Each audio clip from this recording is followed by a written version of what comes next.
अस्सलाम वालेकुम, आप देख रहे हैं न्यूज़ व्यूज़। मैं हूं अली सरवर। इंतखाबात की तैयारियां जारी हैं और लेकिन गो मगो की कैफियत भी साथ ही तारी है। कुछ सियासी जमातें इंतखाबात की तैयारियों के हवाले से बहुत एक्टिव नज़र आ रही हैं, जबकि कुछ की जानिब से उनके बयानिए जो सामने आया है वो ये है कि जनाब हल्का बंदियाँ बहुत ज़रूरी हैं, इंतखाबात अगर आगे चले भी जाएँ कोई मसला नहीं है। फजल रहमान साहब ने कहा कि जिस सर्दी होती है जनवरी में और इंतखाबात आगे बढ़ा दिए जाएँ, जबकि पाकिस्तान की तारीख ये रही है कि 4 इंतखाबात सर्दियों में हुए हैं, 1 दिसंबर में और 3 फरवरी में इंतखाबात हुए हैं। तो ये एक जवाज़ पेश किया जा रहा है। फिर दूसरी तरफ अब एक और जवाज़ मुल्क की सूरत हाल, अफ़गानियों का इनखला और फिर फ़लस्तीन और इसराइल के हवाले से जो कुछ हो रहा है वो भी हमारे सामने है। और उससे पहले ही कहा गया था कि मईशत चूँकि बहुत कमज़ोर है, मईशत को दुरुस्त समत में गामज़न किया जाएगा और उसके बाद फिर इंतखाबात की तरफ जाएंगे। गुज़िश्ता रोज़ एक बड़ा जलसा-ए-आम किया नून लीग ने, और जिसमें मरीम बीबी ने ये कहा कि नवाज शरीफ 21 अक्टूबर को नहीं आ रहे बल्कि पाकिस्तान की खुशहाली वापस आ रही है, और नवाज शरीफ आएंगे तो बिजली, गैस, लोड शेडिंग तमाम चीज़ों का ख़ात्मा हो जाएगा और महंगाई, गुर्बत, बेरोज़गारी भी चली जाएगी और लोगों को वही खुशहाली मैसर होगी जो 2013 से 18 तक मौजूद थी। इसी पर हम बात कर रहे हैं। हमारे साथ तो पाकिस्तान के मारूफ सहाफ़ी, तजज़ियाकार डॉक्टर अब्दुल जब्बार साहब मौजूद है। बहुत शुक्रिया डॉक्टर साहब। क्या कहेंगे, सबसे पहले तो आपका तज़किया क्या है इस वक्त जो भी हम देख रहे हैं मसाइल का सामना है पाकिस्तान को भी और ख़ित्ते में जो कुछ तब्दीलियाँ आ रही हैं, उसका असर पड़ेगा सर पाकिस्तान में होने वाले इंतखाबात पर? देखिए, ग्लोबल सिनारियो पे ये नजर आ रहा है कि बड़ी जो ताकतें हैं और जो बड़े मुल्क हैं, G20 के मेंबर हैं, G8 के मेंबर हैं, इवन वो ये कह रहे हैं कि जी इंतखाबात कराएं, पहली बात। और पहले तो ढके छुपे लफ्जों में हिदायत होती थी, तजावीज़ होती थी, लेकिन अब तो कनाडा की पार्लियामेंट में हाउस ऑफ कॉमन ने ये कहा कि ये पाकिस्तान के मामलात में फौजी मुदाखलत बढ़ गई है और इंतखाबात गोमगू जैसे आपने कहा कि कैफियत कर में पड़े हुए हैं, इंतखाबात कराए जाए। तो इंतखाबात तो होंगे, और अगर नहीं होंगे तो पाकिस्तान के लिए ज़ाहिर मसाइल, मुश्किलात होंगी और कोई भी दबाव आ सकता है, कहीं से भी आ सकता है, क्योंकि ग्लोबली इस वक्त अफगानिस्तान का इशू है, पाकिस्तान के खिलाफ टेररिज्म की एक्टिविटीज है, जो भी आपने देखा 2 महीने में कितने लोग शहीद हो गए। और पाकिस्तान की जहाँ तक पॉलिटिकल लोगों का ताल्लुक है, सियासतदानों का ताल्लुक है, ये लीडर्स नहीं है, ये पॉलिटिकल लीडर्स नहीं है, ये पॉलिटिशियंस हैं, यानी सियासतकार हैं ये। और ना कोई इनके पास विजन है, ना कोई इनके पास विजनरी प्लानिंग है।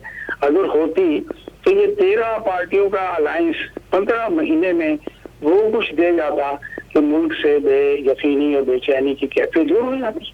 अच्छा, लेकिन इसके बरक्स हुआ है, इन्होंने तिजोरियां भरी डॉक्टर साहब, इसके बरक्स हुआ, लेकिन अभी अच्छा 16 माह की 40% के करीब चल रही है। डॉक्टर साहब 16 माह की हुकूमत के बाद छोटे मियाँ साहब ने ये फरमाया कि जनाब ठीक है, हमने 16 माह की हुकूमत कर ली और हमारा तो जो सबसे बड़ी अचीवमेंट है वो यही है कि पाकिस्तान डिफ़ॉल्ट के दहाने खड़ा हुआ था और हमने बचा लिया है। जबकि अब मुल्क को तरक्की की शाहराह पर जो गामजन करना है तो वो करेंगे बड़े मियाँ साहब। तो दोनों बातें सर मैं चाहता हूँ आपके सामने रखी जाएं। एक तो क्या वाकई ऐसा था कि डिफ़ॉल्ट हो जाता अगर पीडीएम की हुकूमत ना होती, और मियाँ साहब आएंगे तो तरक्की आएगी, इसके बगैर गुजारा नहीं है? देखिए, इनकी जो जगलरी है, जादूगरी है, मुआशी जादूगरी जिसको कहा जाए, वो एक बेचारे अकाउंटेंट के ऊपर ये भरोसा करते हैं। उनका नाम हिसाबदार है, वजीर तिजारत भी रह चुके हैं, वजीर खजाना कई बार रह चुके हैं। गुर्बत तो बढ़ रही है, मसाइल बढ़ रहे हैं, इन्फ्लेशन बढ़ रही है, कहीं पे भी किसी भी जगह पर कोई रिलीफ मिल जाता। बेनजीर इनकम सपोर्ट प्रोग्राम वो एक पॉलिटिकल टूल है, यानी अनकंडीशनल कैश ट्रांसफर उसको कहते हैं, यूसीटी।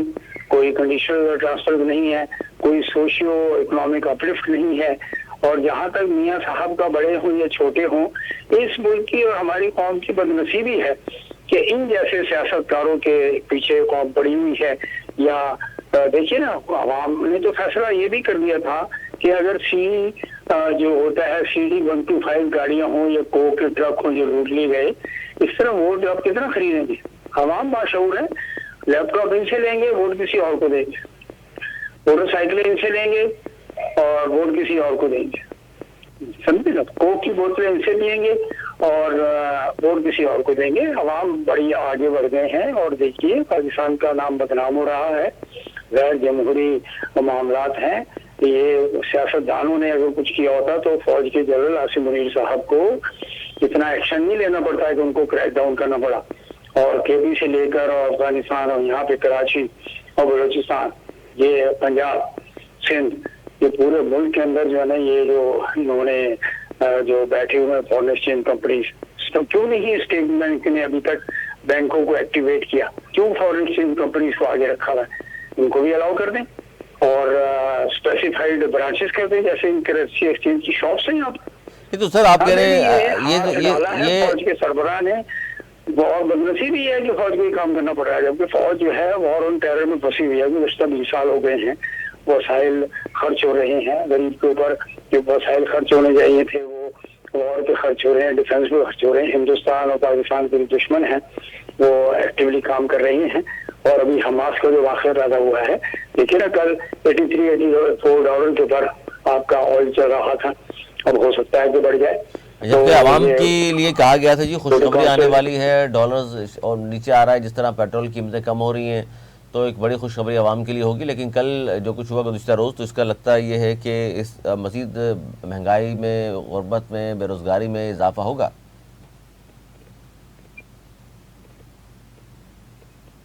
जी डॉक्टर साहब, आवाज़ आ रही है आपको?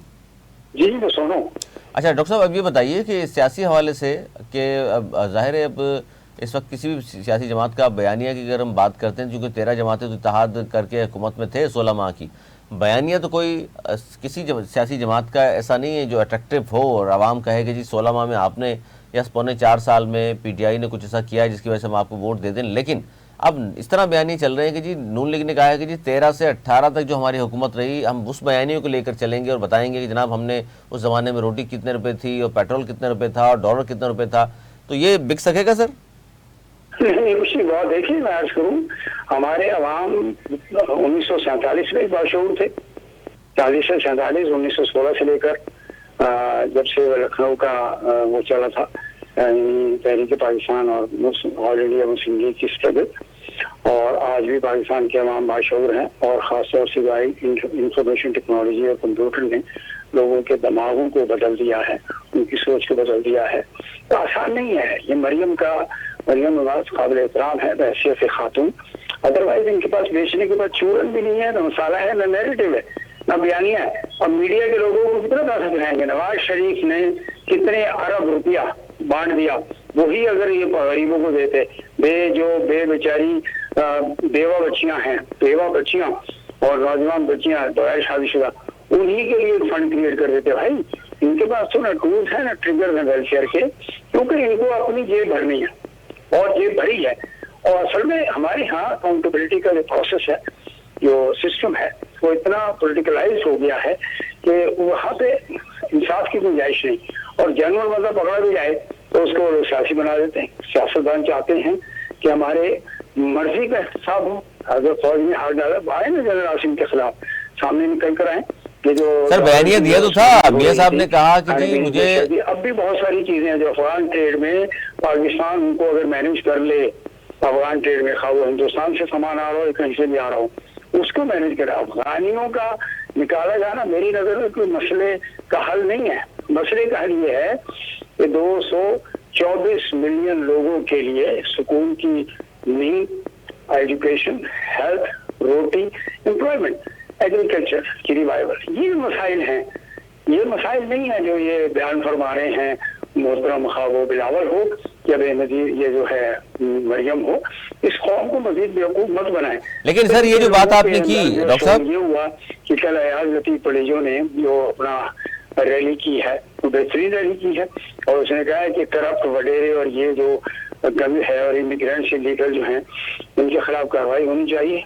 देखिए ना, अच्छा इस वक्त जो सूरत हाल है डॉक्टर साहब, अगर इस वक्त जो सूरत हाल है, मैं चाहता हूँ कि क्योंकि सबसे जो मुकाबला जिसे हम कहा जाता है कि जो पंजाब अदा कर लेता है वफाक में उसी की हुकूमत होती है, और सर मैं स्पेसिफिक सिर्फ पंजाब की आपसे बात करूँ तो वहाँ कौन सी पार्टी ज़्यादा मजबूत नज़र आ रही है आपको इस तमाम तर जो इस वक्त सूरत हाल है उसको देखते हुए?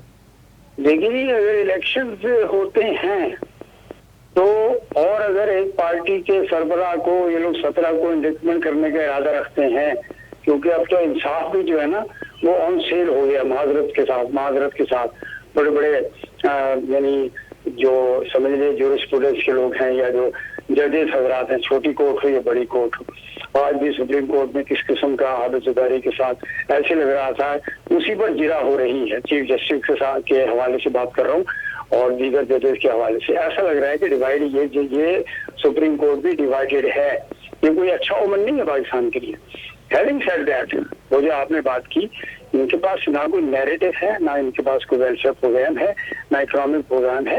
यदि हम पिछला नवाज शरीफ का भाई नवाज शरीफ का पिछला जो टर्म रही है तीसरी वाली, ये तो नजर ही नहीं आते थे सिवाय घूमने फिरने के। मुझे बताइए ना 1 to 1 एक दिन के अखबार उठाकर देखने जमाने के, आपको पता लग जाएगा उन्होंने क्या डिलीवर किया और जरदारी वालों ने क्या डिलीवर किया। जिला जिलानी राजा परवेश डॉन की हेडलाइन थी। डॉन एक न्यूट्रल ऑर्गेनाइजेशन है मीडिया की, पाकिस्तान की सबसे बड़ा अदारा है वो और बहुत बेहतरीन उसकी सर्विसेज है डॉन अखबार की। उसको ये कहना पड़ेगा राजा रेंटर्स। तो सोचिए जरा ये पाकिस्तान को कहाँ लेकर जा चुके हैं लोग, अब फिर उसको अवाम को बेवकूफ बना रहे हैं। अवाम इतने तंग आ चुके हैं इन लोगों से कि अगर उनको मौका मिले तो कहीं अल्लाह ना कहे कोई। अगर सर ऐसी बात है अवाम अगर तंग है तो डॉक्टर साहब ये देख लीजिए गुज़िश्ता रोज जो जलसा हुआ मरीम बीबी का, उसमें भी अच्छी बड़ी तादाद में लोग मौजूद थे। कोई पार्टी जलसा करती है तो यही लोग बड़ी तादाद में वहाँ जाते भी हैं। नहीं सर कोई नहीं है, गलत रिपोर्टिंग है, बिल्कुल गलत रिपोर्टिंग है। ड्रोन कैप्चर्ड तस्वीरें हैं, आप देखिए बहुत सारे मामला हैं। वहाँ पे जो लोग आए हैं ट्रक नहीं नजर आ रहे हैं आवाम को, वहाँ पर जो कोका कोला के ट्रक लूटे गए हैं, वहाँ पर जो सीढ़ी मोटरसाइकिलें बांटी गई हैं और हर बंदे को ला के पैसे दिए गए हैं। पैसे के जरिए लोग उठा कर लेकर आए बंदों को और वहाँ पे लोगों ने ये साढ़ा लीडर अंदर जेल पे है, लोग ये कह रहे थे। अच्छा, आप कह रहे हैं एक तरफ शऊर भी है, दूसरी जानिब जो है कि सीढ़ी मोटरसाइकिल और होंडा मोटरसाइकिल और बयानी की प्लेट की बात की जाए तो फिर आवाम जाते भी हैं वहाँ पर।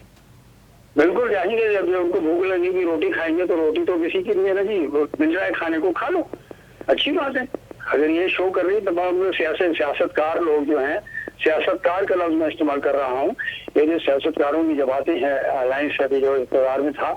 और मुझे बताइए 15 महीने बहुत बड़ा पीरियड होता है सर। निजाम साकिर ने 24 घंटे में अपनी हुकूमत के नक्श तारीख में लिख दिए थे, इनको तो 15 महीने मिले हैं, 16 महीने सर उन्होंने चले क्या दिया निजाम सक्का ने तो चला अपना रुपया चला दिया। नौजवान लड़के से पूछ लीजिए, राह चलते लड़के से पूछ लीजिए, वो उसकी बात कर रहा है जो जेल में पड़ा हुआ है।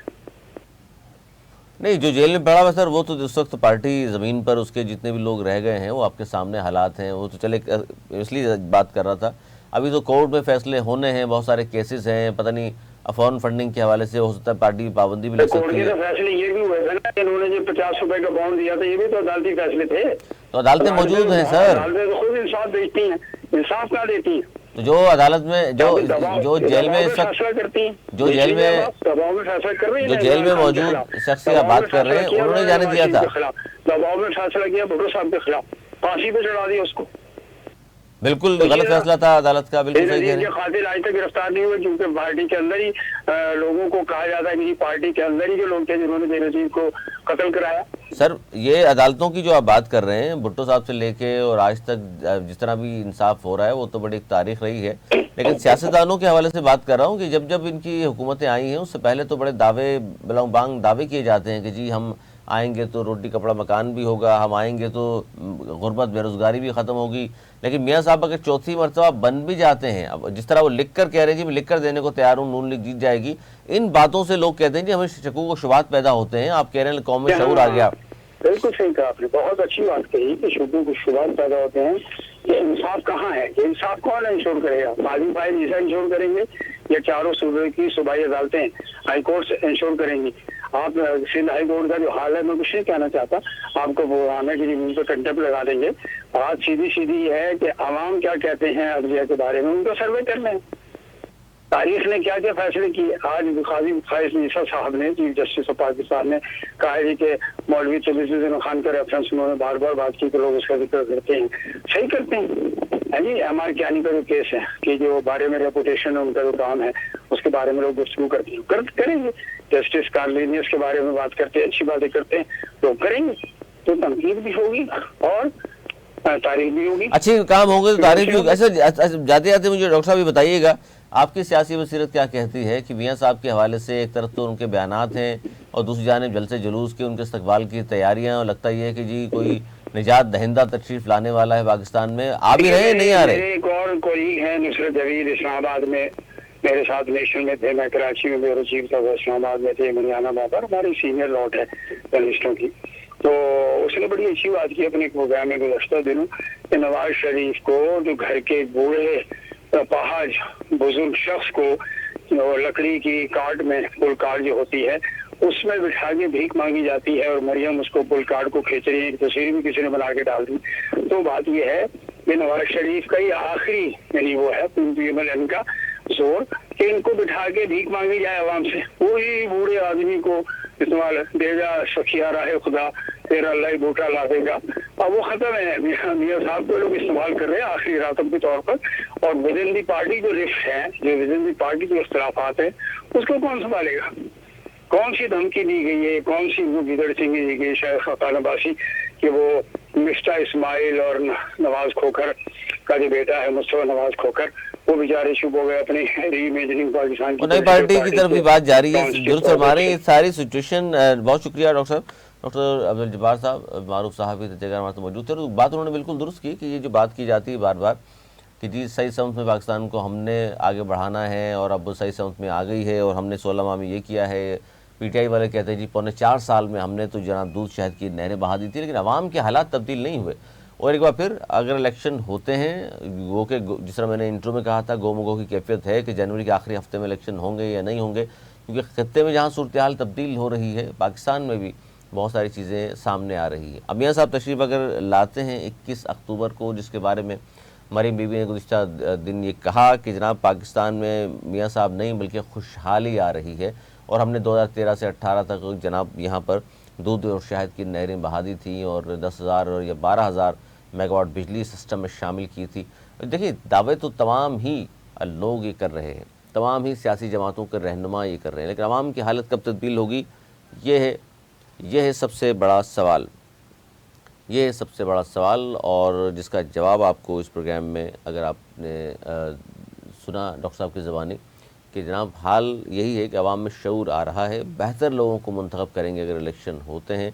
और इस बार फिर एक बार फिर आवाम को उम्मीद दिलाई जा रही है और वो भी बड़े पुरुमीद हैं कि जनाब कुछ बेहतर फैसले होंगे, बेहतर लोगों को टिकट्स दिए पार्टीज़ और बेहतर लोगों को लोग मुंतखब करें, बेहतर पार्टीज़ जीत करके सामने आएँ। और ये सारे जो जिन लोगों का आप और हम वोट देते हैं, इस असम्बली में जाते हैं, तो ये हमारे और आपके हवाले से कानून साजी भी करें, बेहतर इक़दामात भी करें, तो फिर पाकिस्तान का मुस्तक़बिल रोशन भी होगा और मुल्क आगे चलेगा भी और बढ़ेगा भी। आज तक इतना ही। अगर प्रोग्राम तक के लिए मुझे मेरी टीम को दी इजाज़त। मौलाना के बाद।